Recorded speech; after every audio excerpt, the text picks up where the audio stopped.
Sous le voile de la mariée, chapitre 15. Kirala, elle aussi, avait repris le chemin du temple. Chacun de son côté cherchait Dieu pour des raisons bien différentes.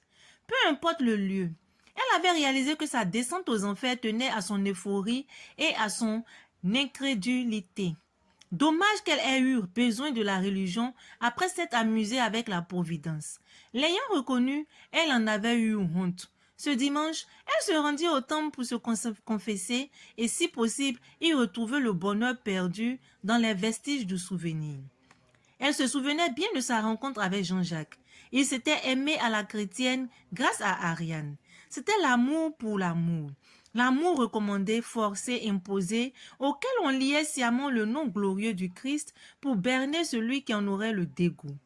Sous la malice de ces illusions, que de mariages cocasses furent célébrés et qui, 2 ans après, se défaisaient au grand soulagement du cœur et de l'esprit qui en avait été abusé. Son retour au temple, certes sans gloire, mais tout de même un retour à la terre promise, une terre herbeuse de béatitude. Maintenant, elle revenait sur ses pas, sur la pointe des pieds bredouille du bonheur qui lui avait souri. Son attitude était à l'instar de celle de l'humanité. Cela ne surprend personne. Dieu le bon, le juste, on l'a toujours reconnu lorsqu'on se trouve au fond de l'abîme. Des idées mijotaient dans sa tête. Elle revint sur son passé. L'amour que Georgette Gosier eut pour elle face à son mépris la grisa. Ces scènes, Dieu les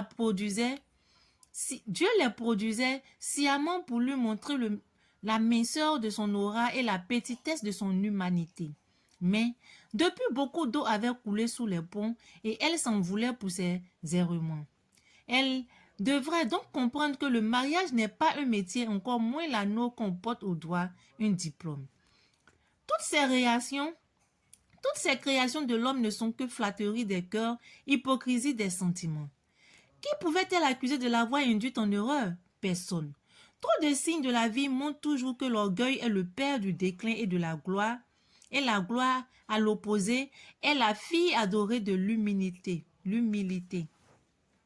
Qu'arrive-t-il donc aux hommes qui, depuis des millénaires, refusent de graver cette sagesse sacro-sainte dans le tréfonds de leur cœur? Pourquoi ne peuvent-ils pas comprendre que ce qui était hier, tel que fait, vu, appris, est le même pour les aider à éviter de tomber dans les ravines de l'hibernation et de l'immaturité? Au temple, personne ne savait encore qu'elle était redevenue libre comme un oiseau migrateur dans le ciel. Tel qu'elle avait placé haut là-bas, les mots aussi en compensation lui manquaient pour expliquer son divorce de fait. Aux curieux, des chercheurs invétérés de poudre dans les cheveux qui lui demandaient à Jean-Jacques, elle donnait une seule réponse brutale et désintéressée. Il est en mission. Tout le monde pensait à la France, la tutrice de l'Afrique, terre des Immaculés. C'était là-bas qu'il partait souvent à la source éthérée de la génialité pour se gaver de savoir frais et de connaissances révolutionnaires. Pourtant, Jean-Jacques était bel et bien là, à Vigrita, dans la même ville, dans une autre cité. Menteuse, bien que chrétienne, et l'ayant su, telle, l'appelait Madame Gosier la mettait dans tous ses états. Ce nom qui jadis faisait sa fierté provoquait en elle un sentiment de frustration, mais aussi de culpabilité. Mais pourquoi alors portait-elle encore l'alliance au doigt? Bof, c'était pour garantir sa dignité et son honneur. Sinon, elle savait bien dans son fort intérieur que ce nom, Madame Gosier, vidé de son aura, ne lui donnait que de remords. Le pasteur, comme si le destin voulait qu'il en soit ainsi ce dimanche, avait prêché sur l'image écornée de la femme insoumise. Cela rappela à Kirala sa vie et son passé. Il y avait une parfaite égalité entre elle et cette femme insoumise, dont la vorace prétention était de se faire plus mal que l'homme.